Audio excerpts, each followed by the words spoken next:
नमस्ते प्रणाम, हम चंदन ब्लॉगर। आज हमरा अउरी कंबोडिया वाला रोहित भाई के अउरी सोनू भाई के जाए के रहल गोपालगंज। रोहित भाई के कुछ काम रहल तो हमनी के सब जना चल देनी। ओकर बाद कुछ दूर गइनी तो हमर गाड़ी में पेट्रोल खत्म हो गइल तो हमनी के टंकी पर आके पेट्रोल डलवा लेनी। ओहिजा से हमनी के 40 से 50 मिनट के सफर करके हमनी के थामे ओवर ब्रिज पर आ गइनी जा। ओकरा बाद एहिजा से 15 मिनट के सफर करके गोपालगंज में एंटर कर लेनी है जा। ओकर बाद हमनी के चल देनी जा मॉल में।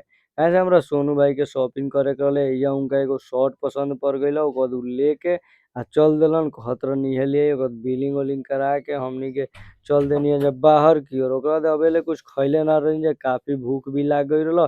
तो सोनू भाई कहलन कि हमनी के मोमोज खाई ले, काहे से एहिजा के हमनी के मोमोज काफी बेर खइले बानी जा, बढ़िया बना। ओकरा बाद 1 से 2 मिनट के समय लेनी है। ओकर बाद हमनी के मोमोज तैयार हो गइल। ओकर बाद हम अउरी सोनू भाई खा लेनी है जा।